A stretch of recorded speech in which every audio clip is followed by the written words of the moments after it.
Welcome to another episode of Entrepreneurship Unboxed, your front row seat to the stories, struggles, and secrets behind today's most innovative startups, entrepreneurs, and investors. I'm your host, AJ.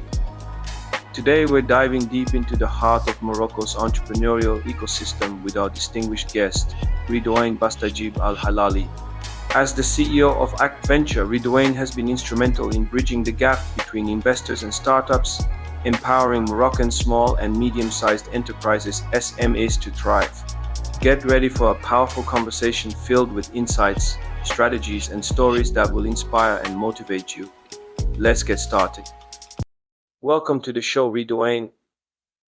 Give us the 60-second backstory on Act Venture. How'd you get the idea and what was your career before taking the entrepreneurial leap? Okay, perfect. So in the university period, I had the chance to go abroad from Morocco to France, Canada, and then United Arab Emirates in Dubai. I had the chance to live abroad 12 years when I studied mechanical engineering, and I worked a little bit. I used to work in aeronautical engineering research. I was a researcher, engineering researcher. And then I had the chance to study management in Montreal, Canada, and I integrated the National Bank of Canada as a financial planner. Then I went to United Arab Emirates in Dubai, and I worked as a wealth manager in Bank of Sharjah. And in 2013, I got the decision to come back home to Morocco and to start my entrepreneurial journey and to give added value to the economical system, of course, from my small level. And when I came back, I started as operational and strategical support to startups in the small and medium companies. So I co-founded and co-managed many companies and startups with the other, mostly were like young Moroccan entrepreneurs. And at the same time, I used to deliver some training and some monitoring and some coaching to entrepreneurs and startups. When I created what at the time called the CFA consulting, and that became later on Act Venture. And the last years we are focusing more on supporting startups, especially in funding, because it's a big lack in Morocco. Let's start with an overview of the entrepreneurial landscape in Morocco. What are some of the key factors driving the growth of startups and SMEs in the country? It's how do you call it? It's a really complicated question.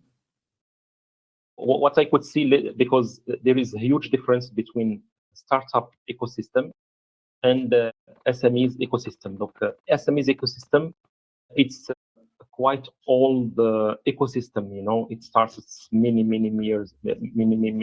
years ago. So the ecosystem is already built. It has a lot of issues, a lot of problems to fix and to develop, but still it's already built. The startup ecosystem is really new. It came in the period of internet, which starts almost like at the beginning of 2000. But when we started in Morocco to see some initiatives of startups is in 2010, starting by 2010.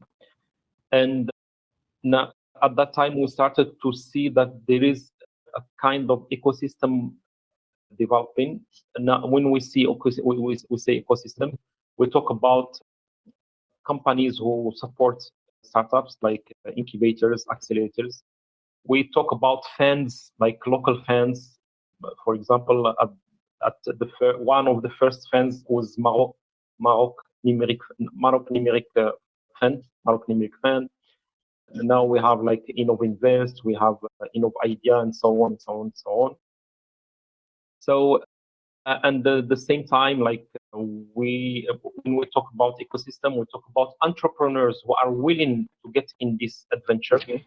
We are starting to have more and more entrepreneurs, and we are talking about clients as well, because, for example, just few years, startupping was like perceived socially as a children game. It's not like serious.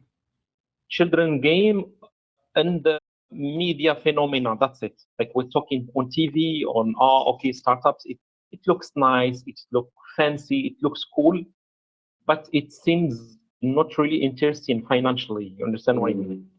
But last years, especially before after COVID, we started to have like the ecosystem is taking certain shape. So like we start to have like some success stories, some interesting big amounts of funding, and so on and so on. So your question is, what are like the main factors of the growth? Is the growth of the ecosystem. You know, when you are in developed ecosystem, you will be having more chances of having a lot of startups who are growing. Let's, for example, can you just imagine 1 second if the idea of Facebook was born in a very poor country, for example, in Asia. I don't want to name like some countries, you know, don't want to stigmatize any country. A very poor like country in Asia, for example. Do you think that we will have the same success story of Facebook? I don't think so. No, yeah, of course. Facebook is a product of an ecosystem, of a developed ecosystem. So this is it, you know. It's fascinating to hear about the growth and challenges. Could you elaborate on the role women play in this ecosystem? That's a good question as well. We in Morocco, we are seeing like, let's see, many women and many girls who are getting into this, let's see, this adventure of startupping, but so much less than guys. And I guess it reflects the social status of the women in the society. Okay. Because this issue is not only in startupping, it's everywhere. You always see like men, let's see, more like dominating the scene. I guess women, they have to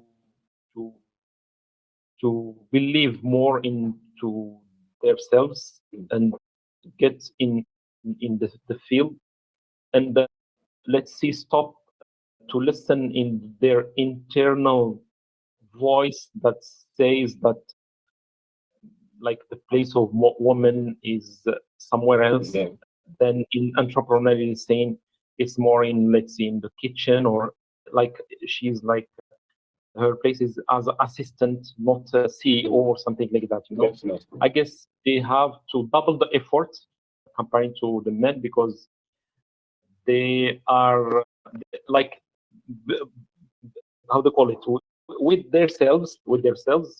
It's a big challenge, and I totally understand. You know, because they all their like life they were listening to less encouraging messages comparing to guys. Understand what I mean? Definitely, I guess it. The first challenge is very internal, I guess. And by the way, not only in Morocco, That's everywhere, definitely. That's most of the countries. Everywhere, but the degree is different from country to country. You know, so maybe in our countries, like we are more in like macho society, so they have more challenges, for example, than in Norway, for example, or Sweden or something like that. You know, and the second challenge is, you know, like the social mentality has to be changed and evaluated. Then we will see more women in the scene. And another problem that when women get into the, for example, the startup leadership, most of the time we see this woman, for example, as a co-founder of, for example, her husband or friend or whatever.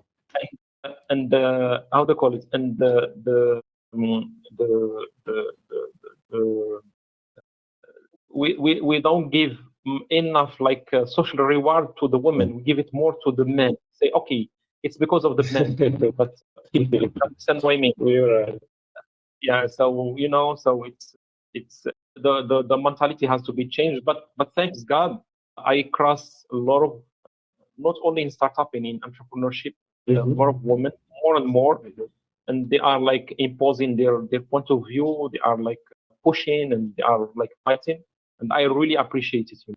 Absolutely, Redouane. Women have made significant strides in the entrepreneurial and startup ecosystem compared to the past. However, there's still a stark funding gap.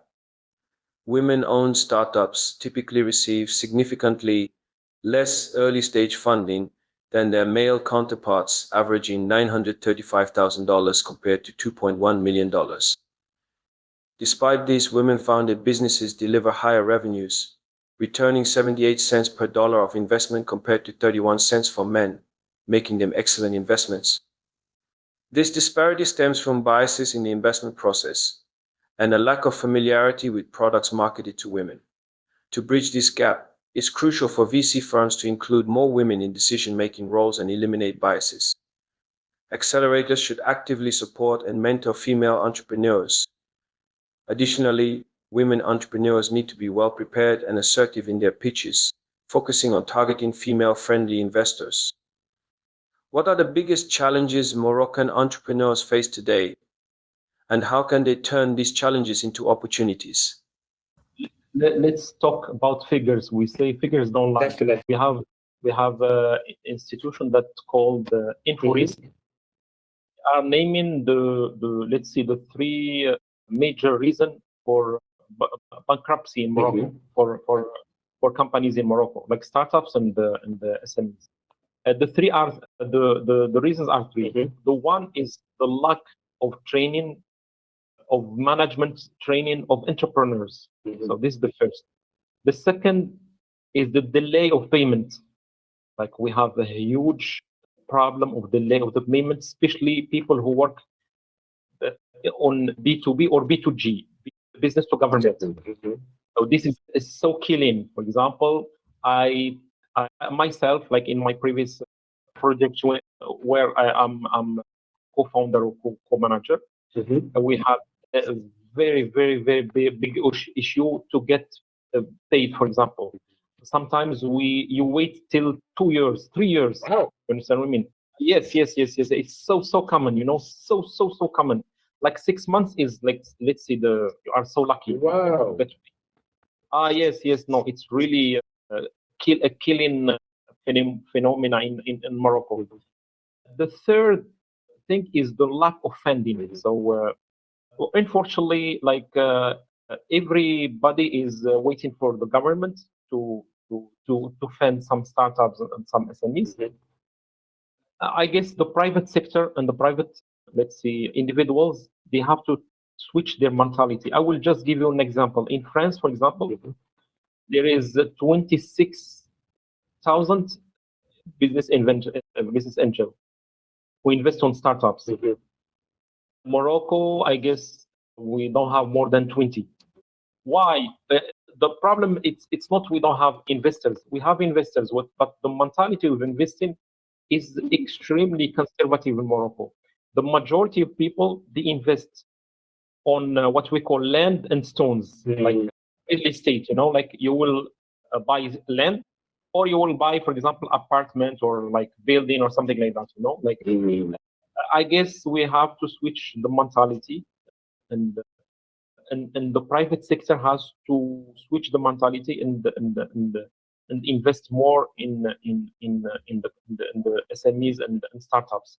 Otherwise, of course, another point, we have to make more efforts to get money from outside, and this is what ActVenture trying to do, because we have a lot of like startups who are like having good performance, but technically spoken, but they are so bad in marketing and communication. So they communicate really badly.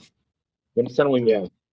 On the opposite, you will find like some empty shell. You know what does mean empty shell? Definitely. They communicate good, but their product is shit. Are like, yes, they are like very, very good, like pitch professionals. They start like they become for me like more pitchers than entrepreneurs. They get they get a lot of money. You understand what I mean? So the let's say the full shells they have to learn, or at least to look for help for professionals who know how to look for funds, to help them. So to make a resume, we have three main problems that has to be fixed in Morocco. Lack of training, because the entrepreneur is not innocent. He has a responsibility to develop himself and to train himself for like company management, company building, and so on, so on, so on. Second is the delay of payments. I guess this is more a structural problem that has to be fixed from the government scale. And the third is funding. Funding, I guess it's a responsibility of like private sector that has to switch the mentality from a very conservative mentality of investment to more risky mentality of investment. And the other side is startup and entrepreneurs has to learn to communicate better, or at least to pay for that for like a professional who know how to communicate and get more money from the outside of Morocco, and why not the inside too. As a VC in this sector and someone who is dedicated to empowering Moroccan SMEs and startups, what strategies do you think could help attract more investors to early stage startups? You've mentioned that investors in Morocco tend to be conservative, preferring tangible assets like land and gold. This seems to be a trend across Africa, where many investors stick to traditional investments and are hesitant to venture into new technologies. How can we encourage these traditional investors to shift their mindset and start investing in emerging tech markets? What steps can we take to make these opportunities more appealing and demonstrate their potential for significant returns? The most evident action is to go and talk with them. This is the very basic one, because the majority they don't do it. Okay. So like let's see in 2020 you will meet with the 100, you will get one. Maybe small ticket. It will give you just small ticket. In 10 years, you will meet 100, you will get like 2 or 3 or 4. You understand what I mean? Definitely. This is how it works. And the more we will have like success stories, more these like traditional investors, they will switch into more risky investment. You know what I mean? Definitely. And another thing, it's more like social, because for example, in the Western world, the mentality is changing drastically from the economy of product to the brain, the economy of brain. You understand? Sure. And for example, if you go to Europe and the US, a new generation, if you say, okay, go and work and take a mortgage and pay a house for the rest of your life, he will be laughing. You understand? The new generation are more into experience. Definitely. They want to travel, they want to enjoy life. It's more, we are switching in more in like, we call it experience economy, from like material assets accumulation economy to experience economy. Understand what I mean? Definitely.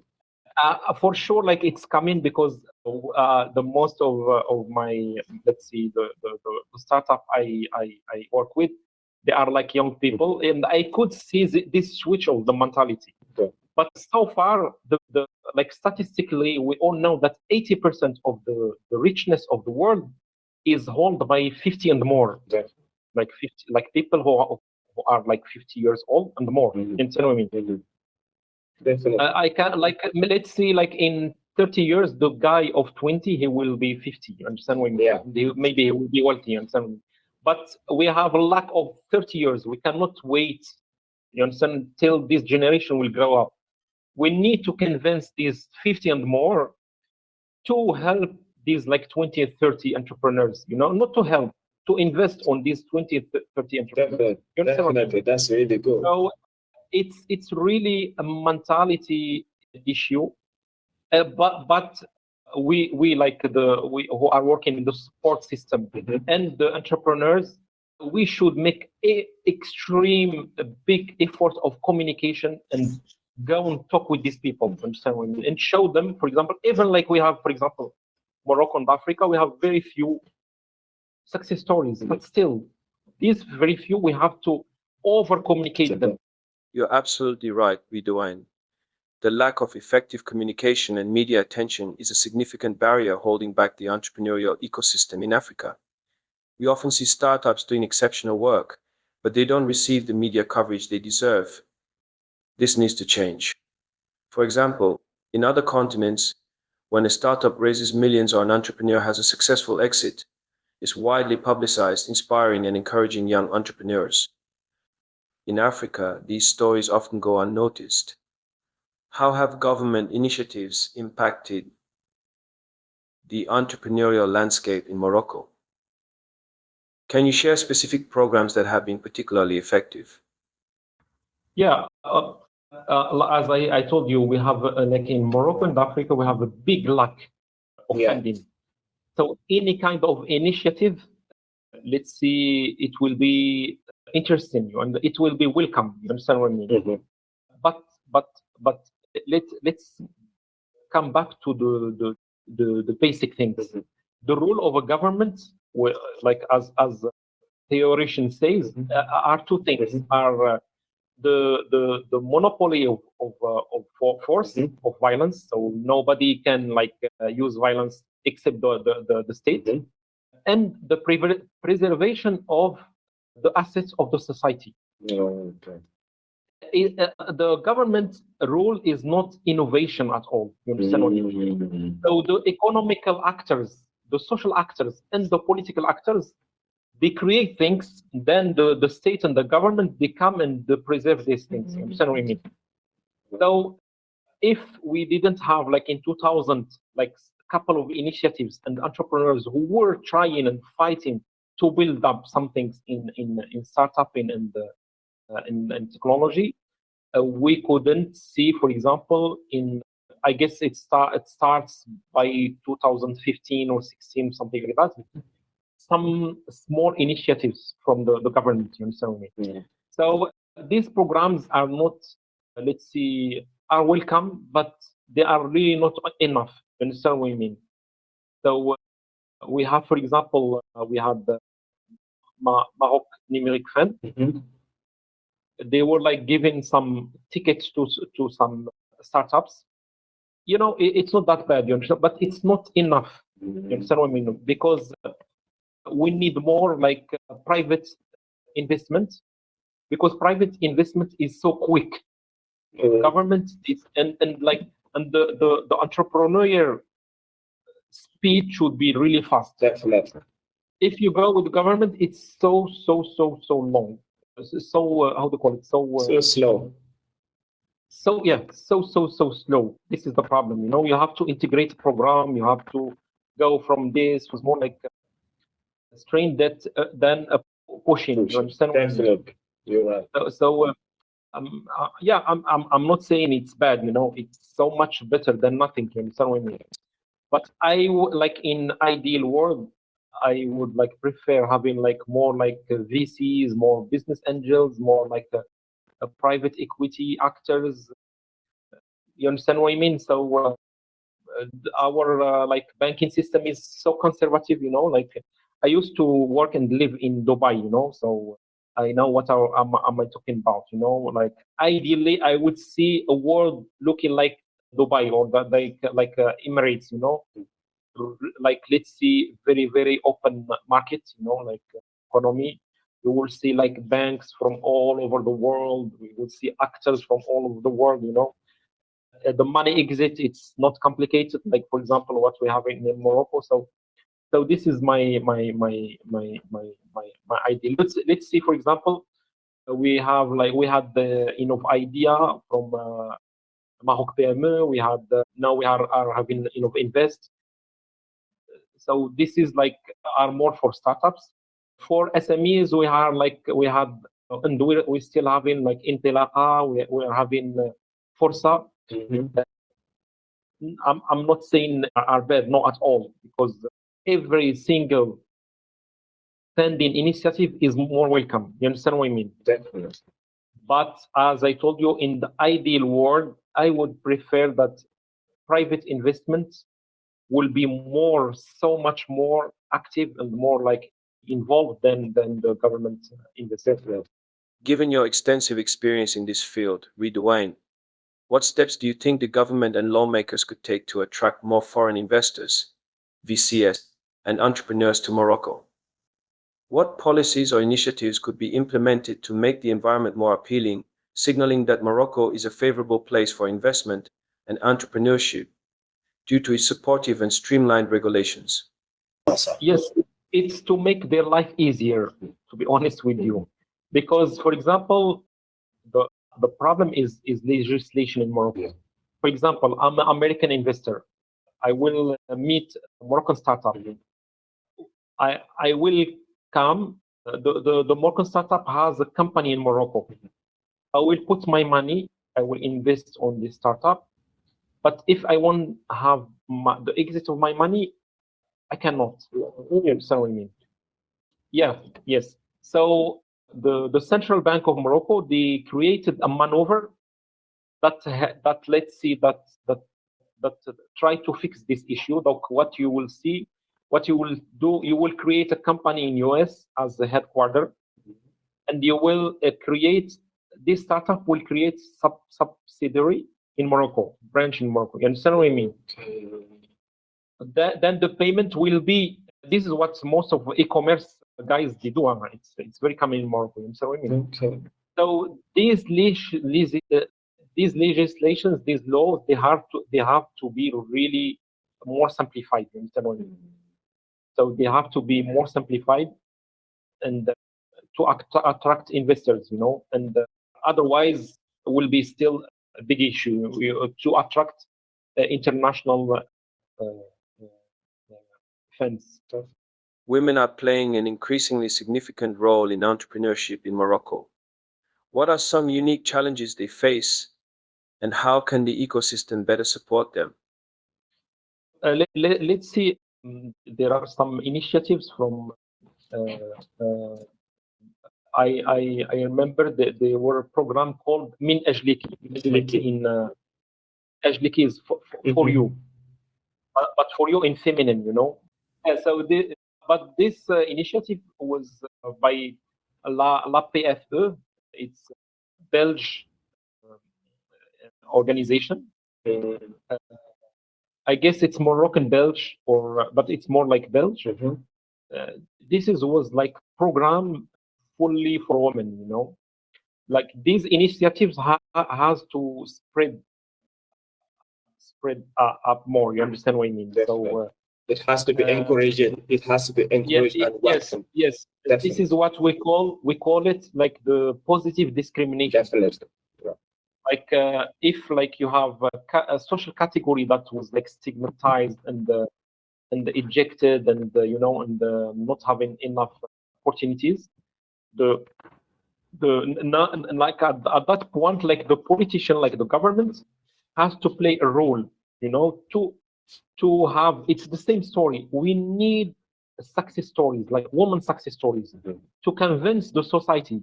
For example, if you are like a woman entrepreneur and you go to get a market and you have like men competitors, like in such mentality we are having, even she is more competent and they will give like the market to the man. Yeah, to the man. It's a social structure.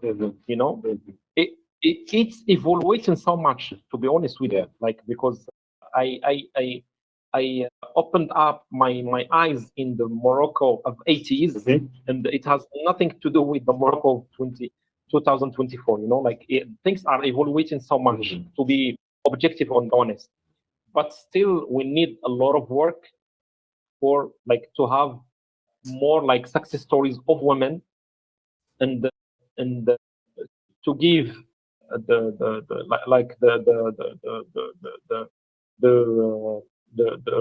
success thing to the woman, not to the man, not to the co-founder.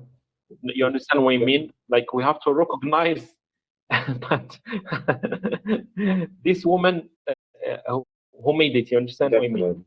You're 100% right. And so I guess like the solution is like more programs, more positive discrimination, and we should show a couple of success stories to switch the mentality, to change the mentality. Definitely. That's a good insight. What go-to-market strategies would you recommend for Moroccan startups looking to scale domestically and internationally? Can you share any success stories? In the Yes. market. Okay. When we say go to market, like there are different concepts. Okay. Go to market is looking for your first client. Like, you are building up your, for example, application. You made your prototype, you launch it to the market.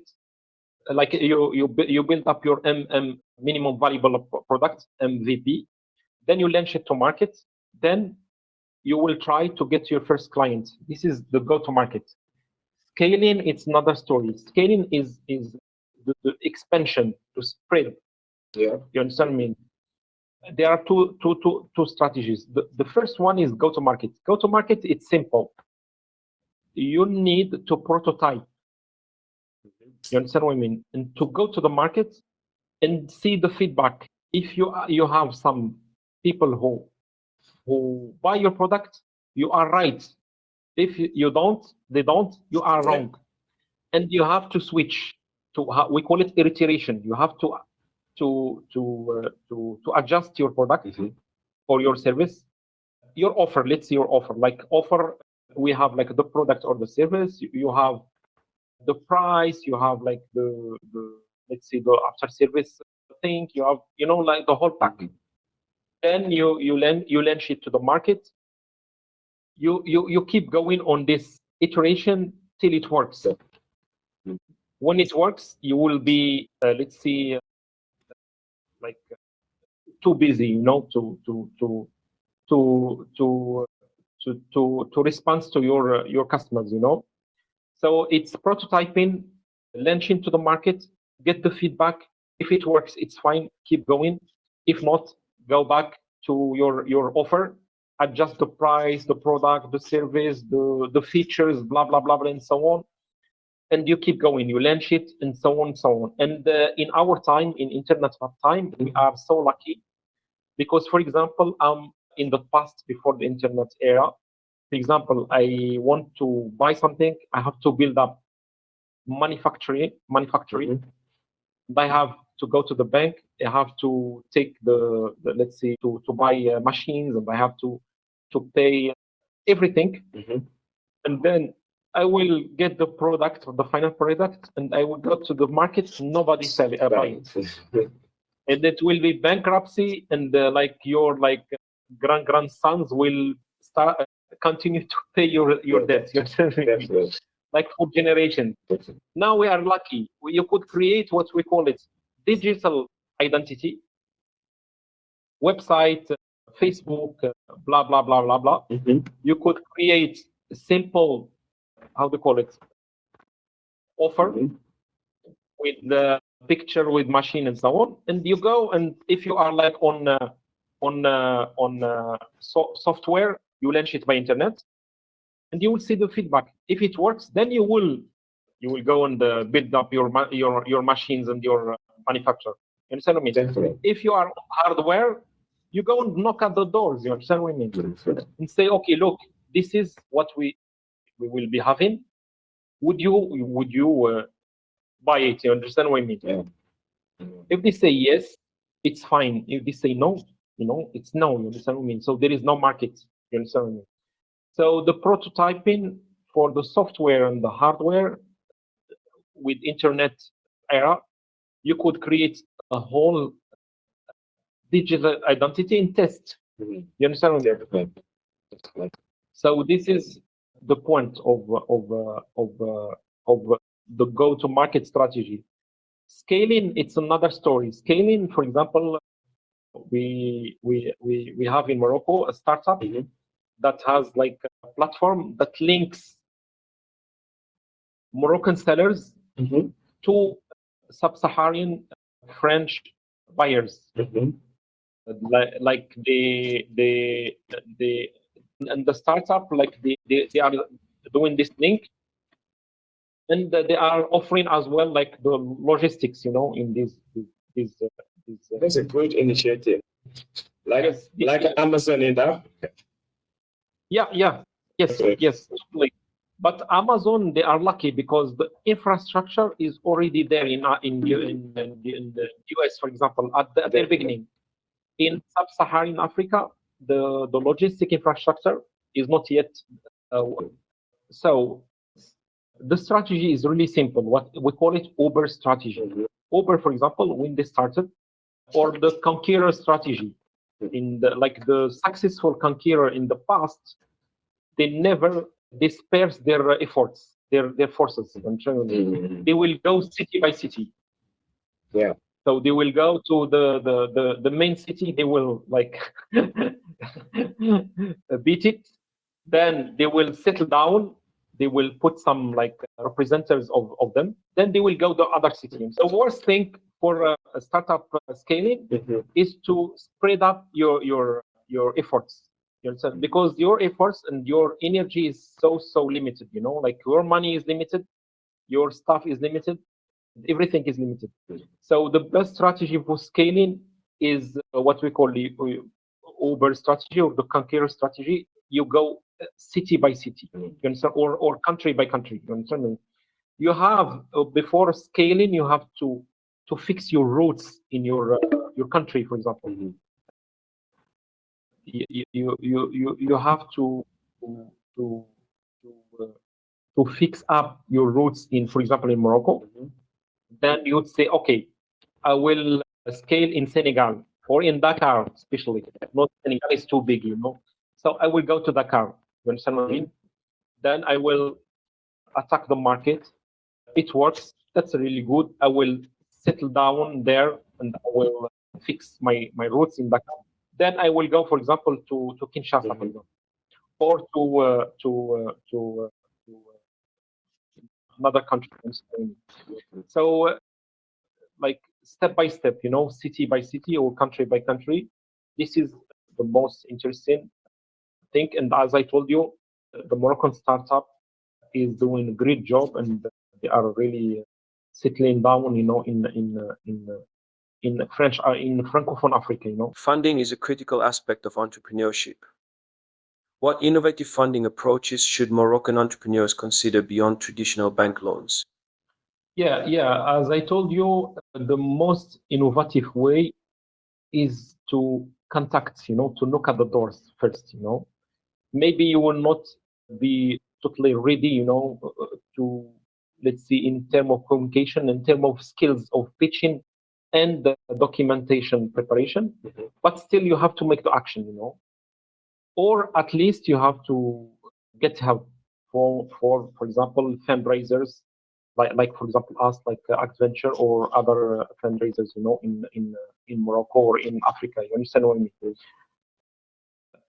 The second thing, when you knock at the door, then you have to improve your performance of funding.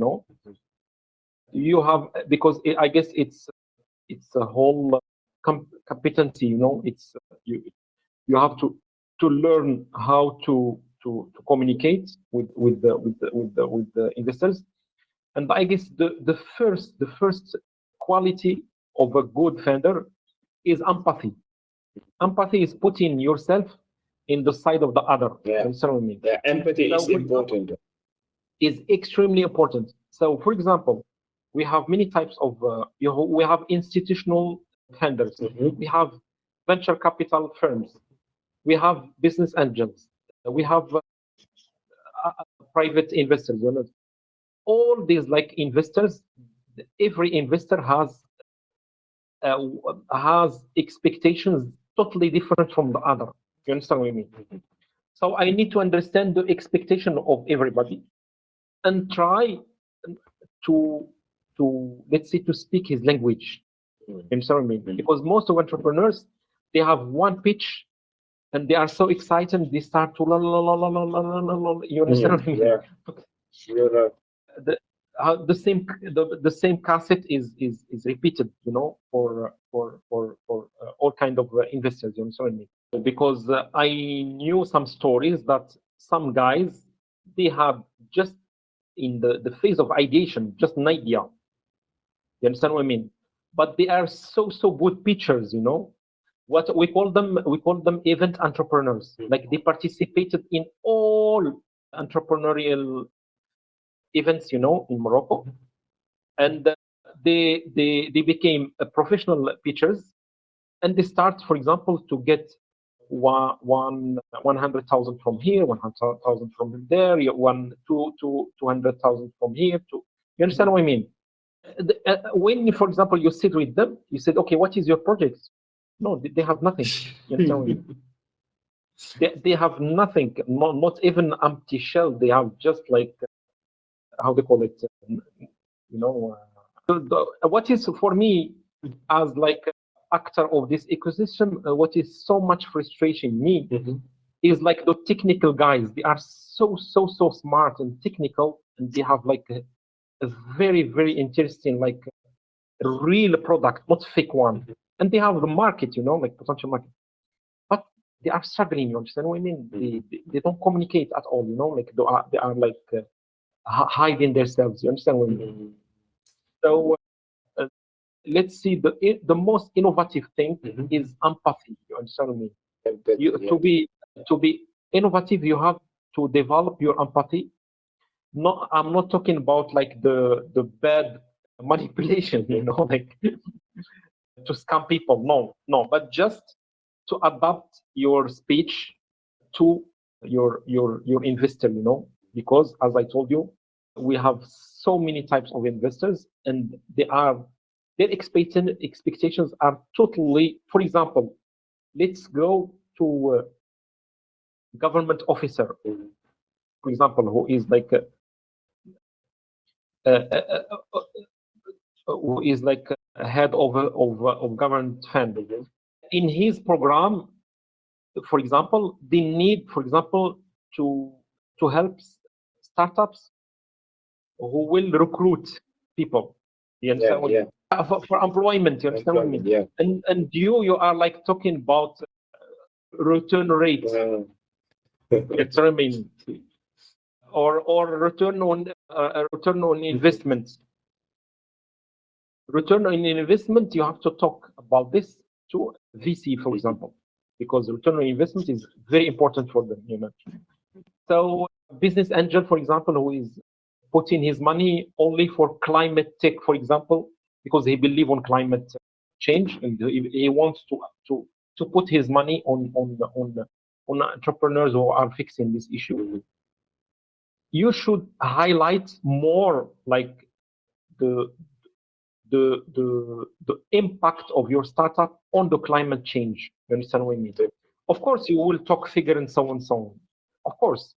And I'm not saying lying, or I'm not saying hiding, you know, information. I'm just saying highlighting your speech depends according to the person or to who is in front of you. In summary, every entrepreneur needs to be adaptable and tailor their pitch to suit their audience. For instance, when pitching to government initiatives that support startups, it's important to emphasize how your project contributes to employment and economic growth. Governments are often very supportive of initiatives that boost employment rates, and that's why certain businesses enjoy lower tax rates due to their significant contributions. By highlighting how your startup can create jobs and foster economic development, you can make your pitch more compelling. Adaptability in your approach is key to aligning with the interests of the audience you are presenting to. Would you agree that this flexibility is crucial for entrepreneurial success? Yes. Definitely. Yes.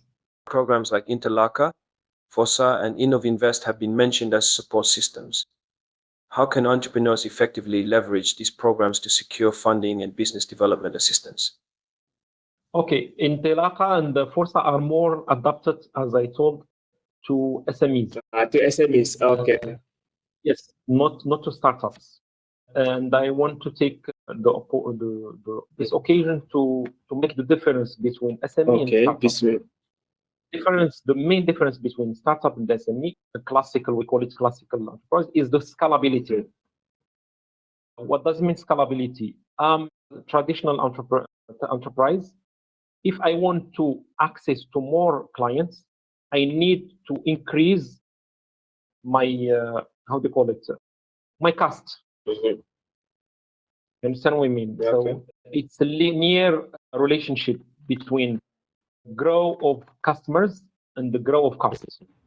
In startup, not at all. Even you grow your customers or your users, Mhm. the cost will be almost fixed. The same. Yeah. This is what causes scalability. I will just give you an example. Me as an investor, Mhm.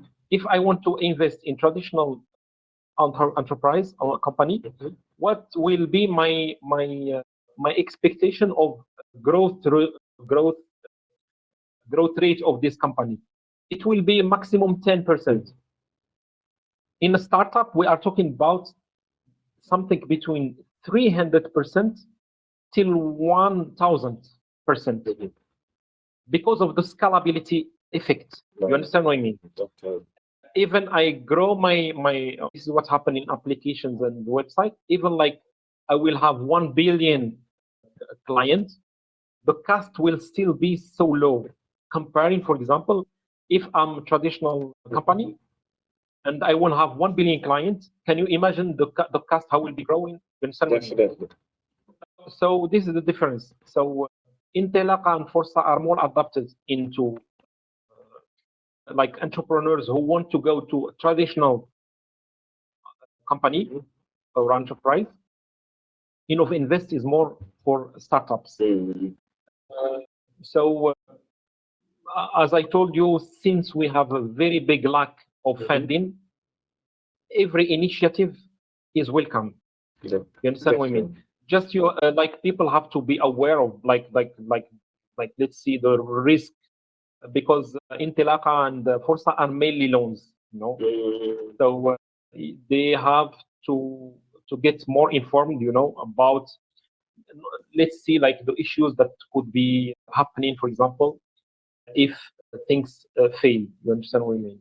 But as I told you, every initiative is so much welcome, in such a situation. There are many programs because now we are having more incubators and accelerators. I don't want to name names, Okay. but on Facebook or LinkedIn, you will always find like a call for projects, for all kind of, for example, for AI, for climate tech, for fintech, for many things. Okay, so one of the good programs are offered by University of Mohammed VI. They are doing a good job as well, and they have like many types of programs. Mhm. And there are like many as I said, accelerators and incubators. Like the entrepreneur has just to follow a couple of them, Mhm. and they always have like programs and so on,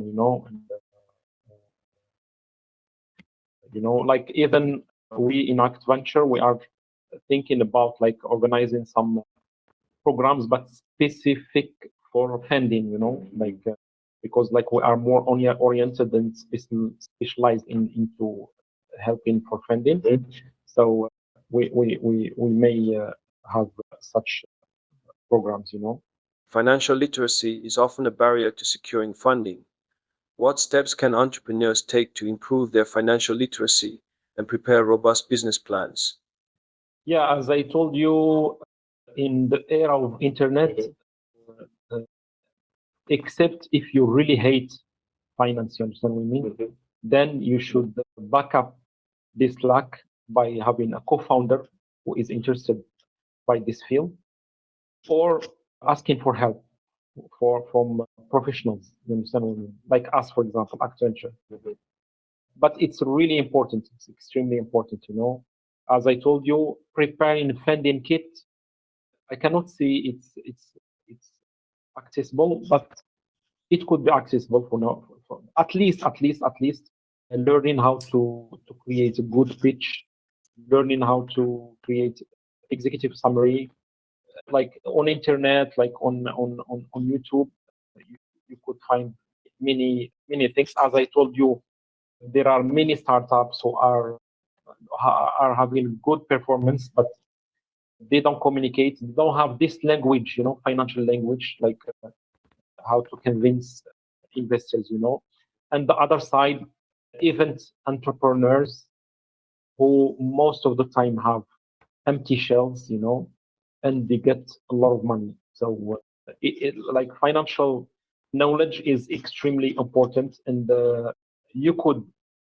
back it by yourself if you, because sometimes we don't have like such interest in such field, by now, for example, we have like a lot of platforms, like when you could have like like Coursera, Khan Academy, and so on. Yeah. How can entrepreneurs effectively engage with support organizations, incubators, and accelerators to access mentorship, training, and networking opportunities? Yeah, as I told you, there are many programs. Mhm. They have just to get in the call for a program, of incubation. But just, I guess, once in life is enough, because some entrepreneurs, they start to, for me, like the most important thing is to get into your market, to talk with clients. The biggest teacher is your client, is your market. You're right. So That's a you should really don't let your projects aside and go from program to program, from event to event. You understand what I mean? You will do it once, it's good, because it will give you like a structural framework. You understand what I mean? You will learn about go to market, about funding, about business plan, about all like this basic knowledge. So you do it once, it's fine. You do it twice, you are losing your time, and you are abandoning your project. You understand what I mean? Because your main work should be with your clients and your market. So this is the point. So program to program, event to event, that's really, it becomes a waste of time. You understand what I mean? One program is enough. You will be in program, or let's say 3 months, 6 months, something like that. Is more than enough. Even I'm like basically I'm incubator. You understand what I mean? So this is let's see but I don't advise like entrepreneurs to get more into 2 programs. One is more than enough. Then you go back to your market, to your clients, to fit your what we call it learning curve, to iterate, to adapt, to adjust, to add feature, to remove feature, to adjust the price, to adjust the employees, to you understand what I mean? Iteration from all sides of your startup. What are some key regulatory reforms needed to support entrepreneurship in Morocco? And how can entrepreneurs advocate for these changes? This is not anymore an issue in Morocco. okay. Because you have just to call any accountant, and he will take care of it. And in maximum 2-3 weeks, you will be having your company. You understand what I mean? So you will pay a couple of money for this accountant. He will take care of everything. Another thing which is really important, and I advise every single, like the first reflex of for startup in Morocco, when you create company, you go to ONPIC, non-PIC. Non-peak. Yeah, non-PIC. It's the office that let's see regulates like the brands. So you have to book your brand, and you have to book your because if I open this subject of like the fights and like in Morocco, like for brands and for websites. I mean, like your website name, you have to book where your website name. For example, when I did venture, the first thing I booked the name of the brand, adventure.ma. You understand what I mean? Because I heard a lot of bad stories. You go with your company and you are like advertising your brand. 2-3 years, you will see a guy who is saying, "Hey, hello, this is not your brand. I already registered in OnPeak in 2010 or whatever." You understand what I mean? I heard a lot of stories about that. Like it's extremely important. Like you have to book your brand in OnPeak and your website name. You understand what I mean? Like .ma. This is really important. But opening a company, it's not anymore a challenge, as I told you. But you open the company, you go to OnPeak. It's not really very costing. It's like 1,200, something like that.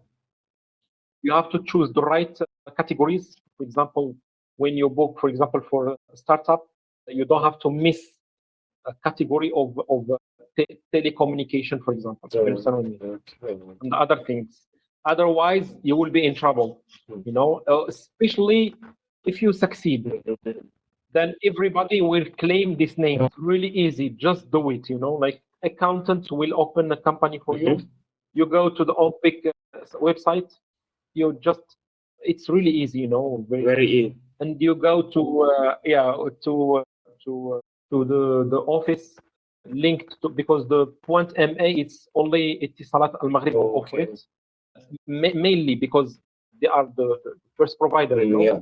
But there are other offices, there are other Moroccan offices who can provide it, like as intermediate.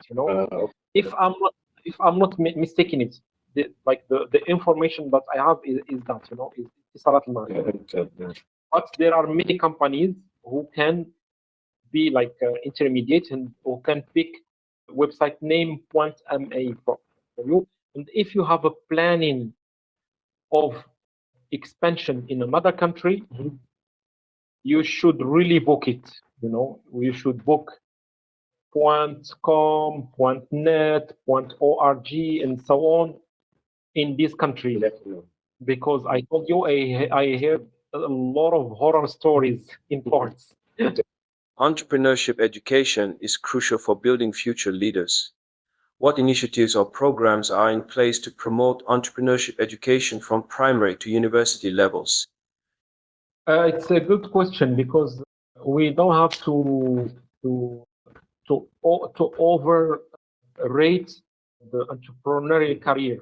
It's not made for everybody. Like statistically, when we talk about the entrepreneurial psychological profile, it's not more than 10%. Not everybody can be happy in entrepreneurship. Definitely. But we have to this 10% of the population, we have to target them, to encourage them to not go in for employee career. I'm not stigmatizing at all like employee career, like a lot of a lot of self-help development people, like I'm not saying that, but just everybody should get the right, let's see, the right journey for him. You understand what I mean? So in Morocco, unfortunately, in our educational system, we prepare people to be government officer or employee. You understand what I mean? I know, there is no program made for entrepreneurs. It has to be introduced somewhere, and I guess it's international issue. Even like in Canada, in France, when I studied, they are complaining for the same thing. Let's come back to Morocco. We have a good initiative is Inactus. Inactus. In Morocco. Yeah, Inactus, they are encouraging high school students. It's more like how to call it. It's more like mindset work. What is entrepreneurship? How it works? Like they are organized like like workshops and events and so on, like competitions, and they are doing good job. but it has to be more like spread up more. You understand? In all like high school institutions in Morocco. Technology plays a vital role in modern entrepreneurship. How can Moroccan entrepreneurs leverage digital tools and emerging technologies to enhance their businesses? Let's see. I don't know. You could tell me more in for sub-Saharan Africa. In Morocco, we really don't have this problem at all. Like we are so good technically. Definitely. I have no advice to say. I have really no advice to. Definitely. You know, let's say I could say there are like Google Grow with Google, Google accreditation, but like Khan Academy, Coursera, and so on. You know, but this is not my main fear. This is for our entrepreneurs. You know, our entrepreneurs. It's really communication, and communication are really lacking this skill. You know, understand what I mean? So technically, we are so good in adopting information technology, digital tools. Now we are talking about AIs and so on. You know, so I'm not afraid about that in startup in field. In let's see the traditional SMEs like small and medium companies. The problem they are like how they call it lagging behind. You understand what I mean? I will just give you an example. Like 30% of SMEs in Morocco, they don't even have a website. Wow. Or like humanity passed by three main technological revolutions. We had the numerical one, the numerical revolution in 90s, which is like Microsoft and so on. The second is digital revolution, which is like in 2010. And the last is AI revolution. It comes more like in 2020 to 23 when ChatGPT go to the large public, you know.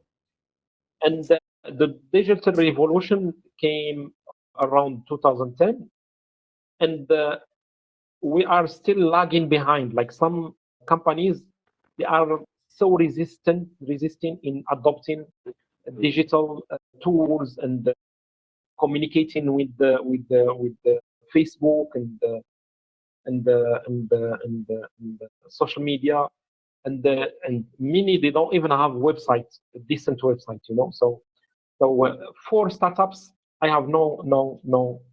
You're absolutely right, Redouane. Many SMEs seem reluctant to embrace the future and are not taking full advantage of new technologies. What do you think is causing this hesitation? Why are SMEs not adapting to new technology, and what can be done to encourage them to innovate and modernize their operations? It's a lack of opportunities, you know. It's like how they call it, you know. So it's they are missing opportunities, you know. They are missing a lot of opportunities, unfortunately. That's right. Can you give examples of digital tools and solutions that have successfully streamlined business operations and improved efficiency for startups? Yeah, I could tell like intuitively grow with Google. Google accreditation, they are giving free courses.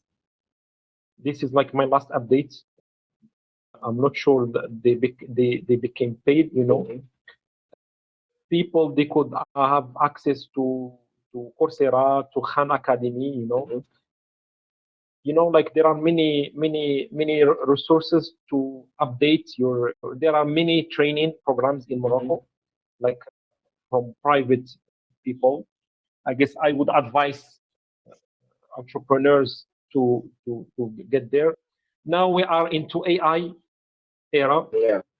There are some very good training are going on. I did one, for example. It helped me so much, you know, like with ChatGPT and so on, and prompting techniques and so on. So all YouTube is just amazing. You could like, I guess technically we don't have such issue on I guess, you know, like for startups they are so good, they are well informed, you know, like they are up to date, you know. So I'm talking about Morocco, Yeah. so I don't know other countries how it works. How can entrepreneurs explore and implement emerging technologies like fintech and AI to create innovative products and services? As I told you, I'm repeating the same thing. The technical issue is not here. Like we have a lot of now startups who are using AI in sport tech, in fintech, in food tech, I want to ask you, given your extensive work with SMEs, do you see opportunities for SMEs to align with fintech or collaborate effectively within this sector? What potential benefits or synergies could arise from such partnerships?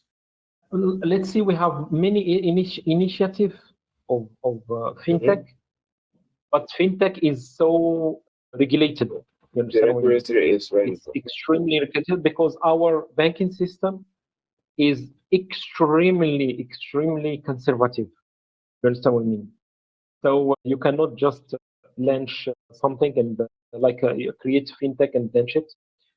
Now we are having like the governor of central bank complaining by a huge amount of cash who is circulating in Morocco.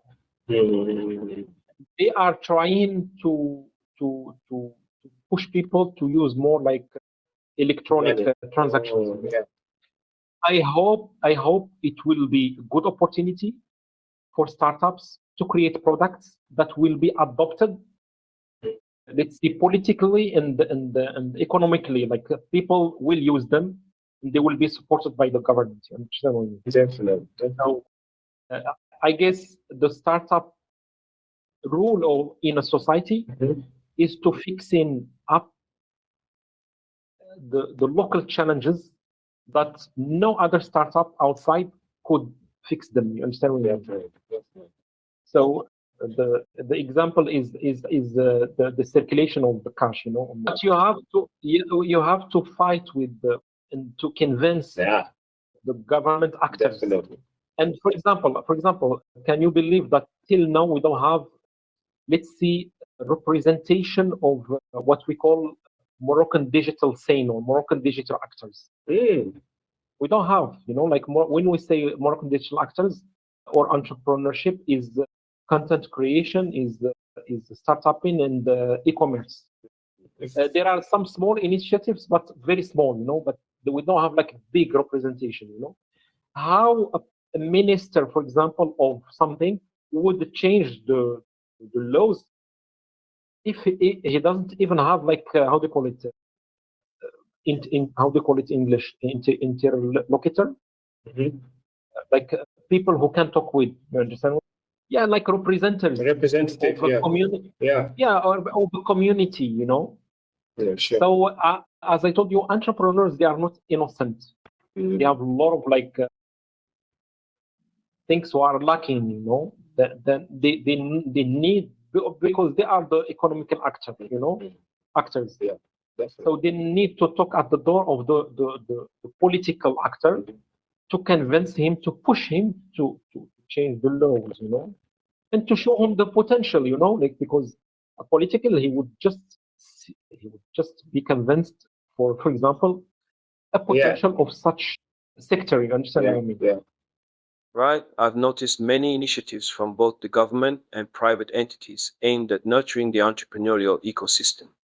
Compared to other parts of the continent, they're doing some great work. However, as you mentioned, entrepreneurs themselves have a role to play. They need to actively contribute to and grow the ecosystem, showing governments and policymakers the potential and importance of supporting this sector. It's a collaborative effort where everyone has to step up to foster a thriving entrepreneurial environment. I want to ask you, given your experience in this space, are there any platforms in Morocco that address the issues we've discussed?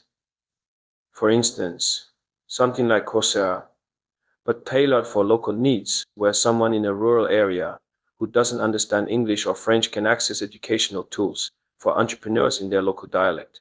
I really like the question. It's question because you put the finger on the end, in the injury side. You understand what I mean?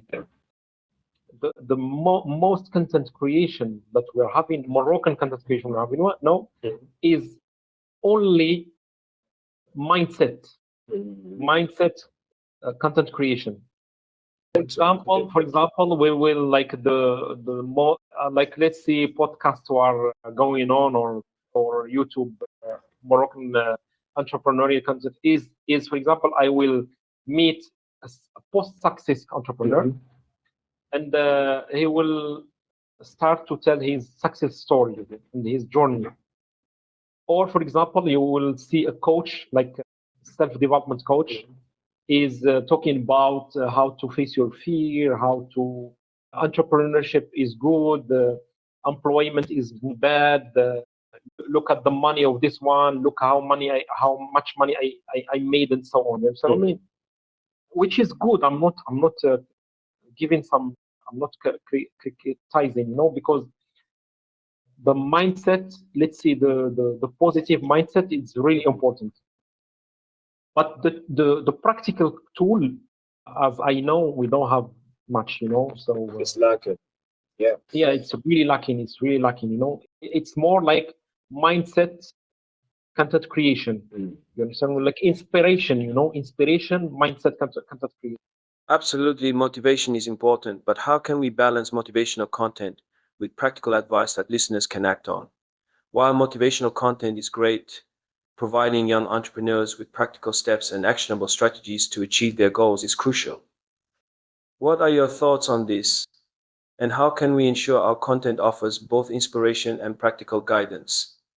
I don't know, like it's the decision of the content creators, It's not they have to decide to invite more people who will talk about like more practical day-to-day challenges of the entrepreneur, in, for example, in go-to-market, in marketing, in digital marketing, in especially entrepreneur or startups, let's see, in funding and this and that. You understand what I mean? So but so far it's really lacking, as I know. So it's inspirational content creation, like okay, me, I made a lot of money, he made a lot of money, I was poor, I became rich, so on, which is good. Like it encourage like young people to start. It's a really good initiative, but we need in parallel a content of tools, strategies, daily challenges. You understand what I mean? So this is it. definitely. That's 100% right. Could you share some inspiring success stories from Moroccan startups you've worked with? What key lessons can our listeners learn from these stories? Yes, I have one without telling the name. The founder is really like, he met me on 2019. He launched his company on recycling and waste valorization, and he starts. I supported him in like the strategy of the beginning and the launching and the go-to-market and so on. And when he stuck up, he come back to us. Then we go further. He like with the new strategy. Then he goes, he come back, come back, and he's doing really good figures and good thing. And the secret is the action and the step back. You understand what I mean? For example, in the US, they have a tradition of co-founding, and they have enough maturity to, for example, I'm a technical guy, I will go to back up my commercial side with the commercial profile. You understand what I mean? In Morocco, it's still, the mentality is still complicated, like most of people, they start in the beginning, then they fight, then they separate, then except, for example, if he is your brother or he is part of your family and someone. But most of associations, they fail in Morocco. In the US, you have the brain entrepreneur, and you have the athlete. The athlete is in the action. He is hardworking, and he's in the action, and the brain, he is in the reflection. You understand what I mean? Then you go further. So if you don't have a brain entrepreneur and athlete entrepreneur, at least go and look for help. For example, advisors, mentors, and so on and so on. They will give you, how they call it, like the external eye of things. Because the worst thing is just being in the action without thinking, or the opposite, just thinking without going to the action. So this is the thing.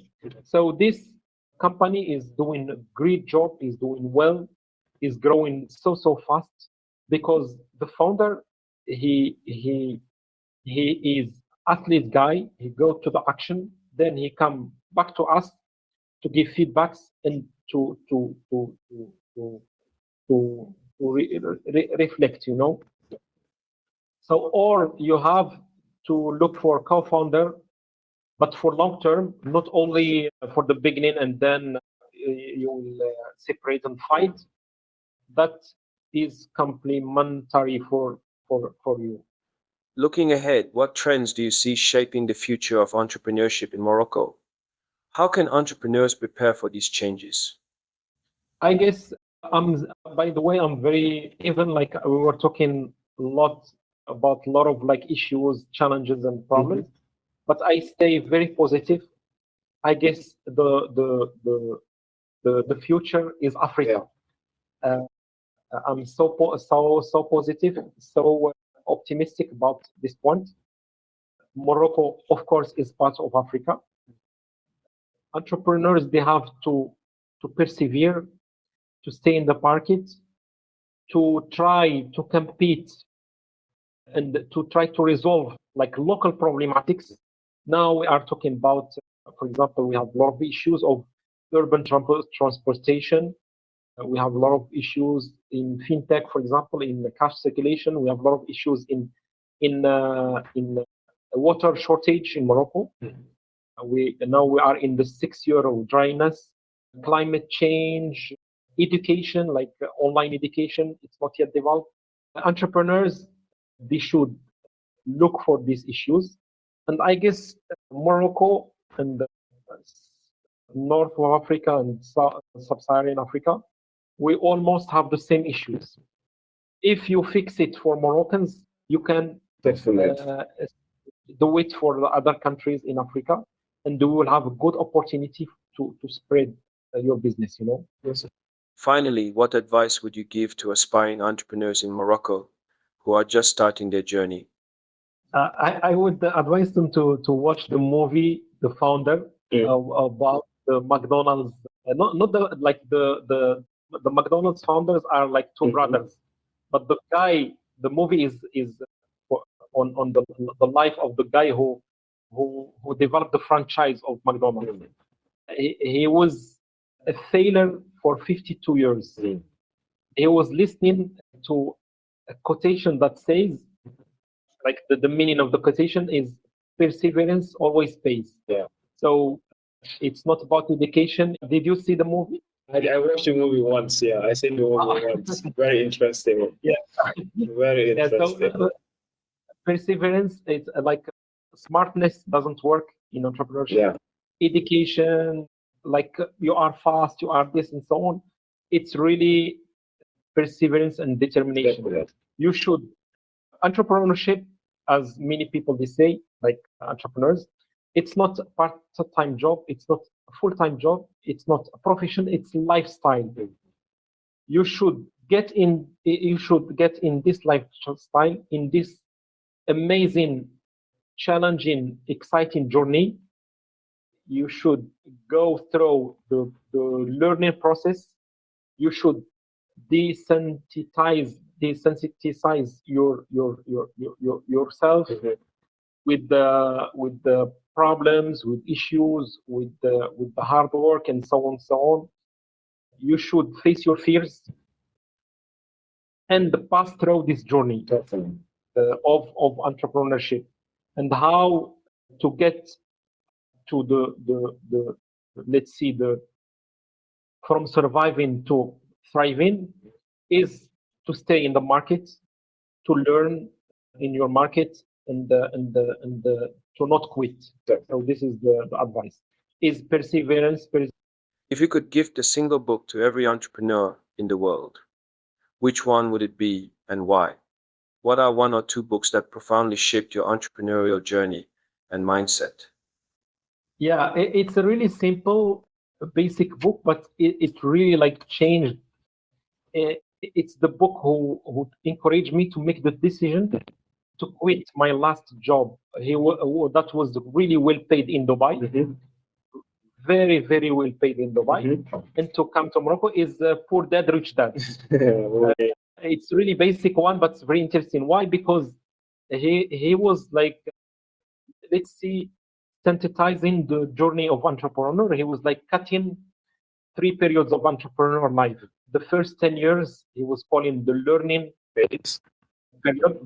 The second 10 years, he was the earning period.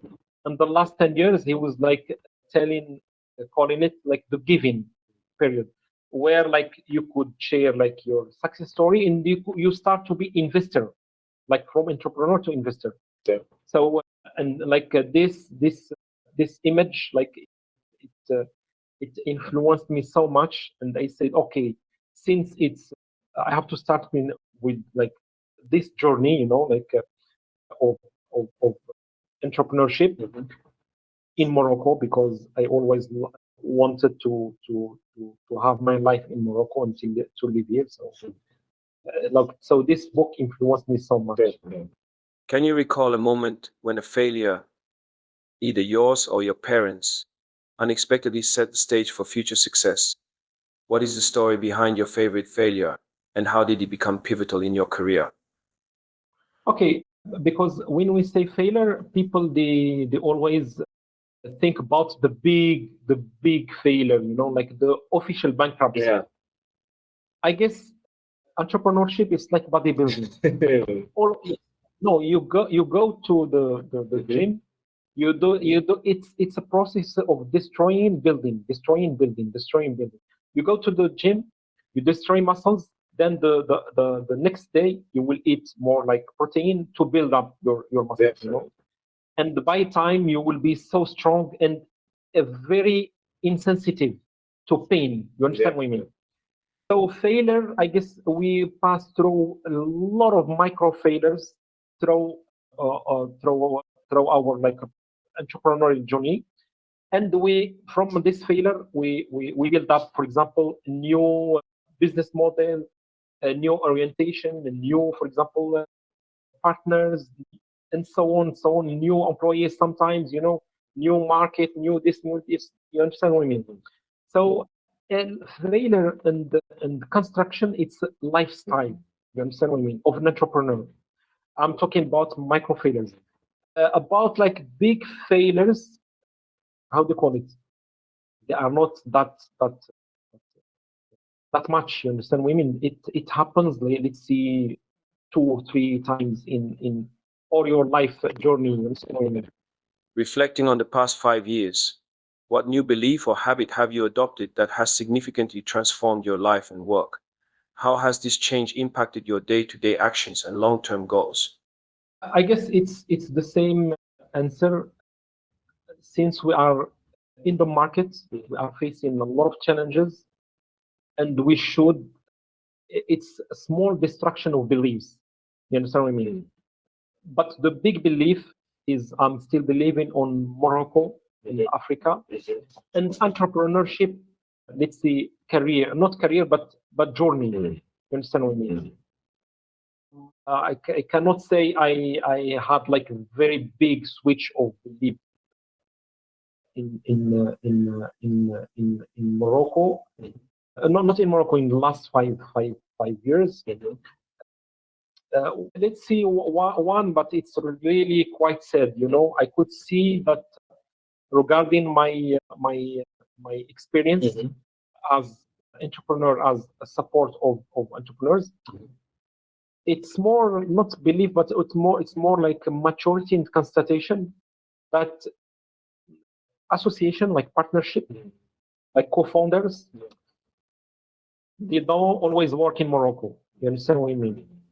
So like the typical story is I will meet a co-founder, I will start something, 6 months, each other will I don't know, like find some excuses to break down, to break up this marriage in some way. I know some very few success stories. I know them like from some friends, but they are not the majority unfortunately, you know. So Imagine you have the chance to put up a billboard in Times Square with a message for millions. What would your message be, and what do you hope people take away from it? let's see, for entrepreneurs, I would say get in the action, you know, like don't wait, don't overthink, just do it. There is a very famous entrepreneur who says, "Screw it, just do it." Especially in the beginning, because you have nothing to lose. Because we are misunderstanding two concepts: the concept of a traditional company who is in maturity. They don't allow themselves to make mistakes because it's already built, the structure already built. But you as an entrepreneur, you are building something that is not yet finished, so you are totally allowed to make as much as mistakes as you can till find the perfect recipe. So just be in the action, don't overthink, be in the action, and the market, your market will shape your structure. Okay. Redouane, as an entrepreneur, maintaining personal health and fitness can be as crucial as managing a business. How do you integrate fitness and well-being into your busy schedule, and what impact does it have on your effectiveness as a leader? Entrepreneur is like the physical athlete is has it doesn't have to play with food, like with diet, sleep, and exercise. The entrepreneur, it's more about the social circle. Like you don't allow yourself to have toxic person in your surrounding. You don't have to play with it. And the most successful entrepreneurs, they have a very good, for example, husband, or very good woman. You understand what I mean? Like very good Spouse. woman. Yes, spouse. Yes. So I guess it's more about social circle than I know a lot of entrepreneurs who are very successful, but they eat very badly. Yeah. They sleep so few, but they are successful. But I rarely knew an entrepreneur who has like who is attracting only toxic people and negative people. You understand what I mean? Yeah, if you can as an entrepreneur, for example, me, I do my best, you know, to exercise, you know, to preserve my health. But it has nothing to do, like there is no direct, you know, cause effect between, for example, let's see, like physical and hygiene and success. You understand what I mean? I know a lot of entrepreneurs who smoke and who drink, and they are doing very good results. This is the reality. Definitely. You know? But, I don't like the self-help speech. You understand what I mean? But for example, if you take cold shower, you will be successful. No, that's not true. No, like the social circle is extremely important. Yeah. You should be hanging out by only supportive, for example, spouse, supportive husband, supportive friends. You know, who people who support you. Definitely. You understand what I mean? It's really important, and it gives a lot of impact on your business. That's crucial. For example, if you can, but not many entrepreneurs can, if you can, you could, for example, like manage your energy, have some breaks, you know, like. But at the beginning, it's not always easy, to be honest with you, you know. But it's let's see, it's a part of the risk, you know, like because like entrepreneurship, it's like conquering, like it's like all the, how they call it, soldiers in the past. You cannot say to a soldier, okay, no, you have in, like you are in the battle, yeah, but still you have to, in the battle, take a rest and do some meditation and do some. It's not really realistic, to be honest with you. If you can, it's the best option, But the most of entrepreneurs I know, like they are answering 24 hours, like especially in the beginning, the early stage. Definitely. I mean, answering to phone. If they don't do that, they cannot. It's really difficult. Definitely. You understand what I mean? Yeah. So you are like in a battle, like they go to vacation, but they still answer the, so if you can afford like these things, it's nice, But if you cannot afford it, just do it. Just do it till you become successful. Then you bring a team that will, will do the job for you, and you will be fine. You understand what I mean? But it's more like post-success. Right. Yeah, okay. But before, just do it. Do as much. It will be hurting. It's fine. But try really. My advice is your social circle. It has to be as perfect as athlete diet. Thank you for joining us on this enlightening journey into Morocco's startup landscape. A big thank you to Redouane Bastajib Al Hilali for sharing his invaluable insights and experiences. If you found this episode inspiring and informative, please share it with your network and leave us a review. Don't forget to connect with us on social media to stay updated on future episodes and join the conversation. Remember, entrepreneurship is a relentless pursuit of innovation and growth. Keep pushing forward, keep innovating, and together, let's continue to unbox the extraordinary. Until next time, I'm AJ, and this is Entrepreneurship Unboxed.